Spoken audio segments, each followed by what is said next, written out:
সম্মানিত উপস্থিতি, হজ ফরজ, জীবনে একবার। এখন আপনার উপরে এবছর হজ ফরজ, আপনি বলছেন না এবছর না গিয়ে আগামী বছর যাই, এবছর না গিয়ে 10 বছর পরে যাই। তো আপনি যদি 10 বছর পরে যাওয়ার নিয়ত করেন, এবছর না গিয়ে 10 বছর পরে যে আপনার আজকে যে সম পরিমাণ টাকা পয়সা আছে, 10 বছর পরে এগুলো থাকবে, তার কোনো গ্যারান্টি আছে? আজকে তো কালকে ফকির হয়ে যাচ্ছে না মানুষ। আজকে অনেক টাকার মালিক, 1 বছর পরে কিছু নাই, রাস্তায় ভিখারি হয়ে যাচ্ছে। আর 10 বছর পর, 1 বছর পর, 1 মাস পরেও যে আপনি জীবিত থাকবেন, তার কোনো গ্যারান্টি আছে? আছে না? মন বিশ্বাসের কোনো বিশ্বাস আছে? নাই।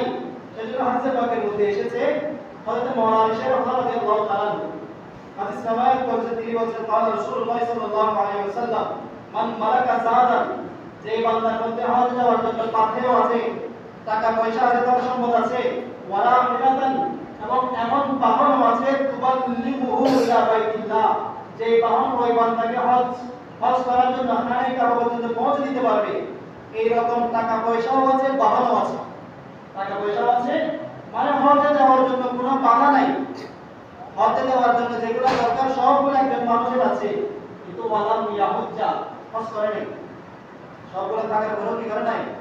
হজ করে নাই। তিনি বলছেন, ফালা আলাইহি আন ইয়ামুতা ইয়াহুদিয়ান আও নাসরানিয়ান, ওই বান্দা চাই ইহুদি হয়ে মারা যাক কিংবা নাসরা হয়ে মারা যাক, সেগুলো আমাদের আর কোনো বিষয় নয়। কত বড় ধমক দিয়েছেন, কত বড় ওয়াইদের কথা বলেছেন। ইহুদি নাসরা হয়ে মারা গেলে জান্নাতে যাবে না? কোথায় যাবে? যে জাহান্নামে। কোথায় যাবে? দোয়া। ইহুদি নাসরা হয়ে মারা যায় কি জান্নাত না, নাকি জাহান্নাম? রাসূলুল্লাহ বলছেন যে হজ ফরজ হওয়ার পরেও হজ করে নাই, এই বান্দা চাই তার ইচ্ছা হোক ইহুদি হয়ে মারা যাক কিংবা নাসরা হয়ে মারা যাক, সুতরাং তার দিকে আমাদের কোনো নজর নাই। এরপর নবী বলছেন, ওয়াদালিকা, এটাই আল্লাহ তাআলা ইয়াকুলু ফি কিতাবি, কোরআন পাকের মধ্যে আল্লাহ বলেছেন, ওয়ালিল্লাহি আলান নাস হিজ্জুল বাইতি মান ইসতাতাআ ইলাইহি সাবিলা।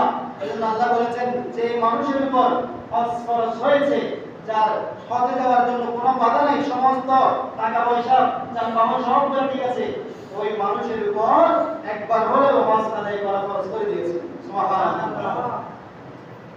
হজ ফরজ হয়েছে, তাই নাই, এরকম হলে কি বিরাট শাস্তি ও দায়িত্ব আছে।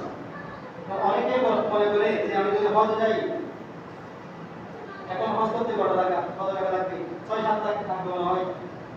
কত 6-7 লাখ টাকা লাগবে এখন বাংলাদেশ থেকে যদি হজে যাওয়া হয়।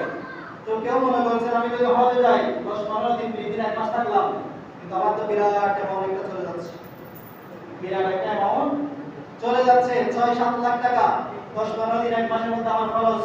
সুতরাং এই 1 মাসের জন্য হজ করার জন্য আমি এত টাকা খরচ করব না। হজ করার জন্য এত টাকা আমার খরচ করার দরকার নেই, কি জন্য করলাম? না করলাম হজ। এইরকম যদি কেউ মনে করে, তার জন্য বিরাট শাস্তি আছে। তার জন্য কি আছে? শাস্তি আছে। হজ করলে বরঞ্চ আপনার টাকা খরচ হবে, কিছু টাকা খরচ হবে ঠিক, কিন্তু ওই হজের বরকতে আল্লাহ আপনার রুজির মধ্যে আরো বরকত দান করবেন। সুবহানাল্লাহ।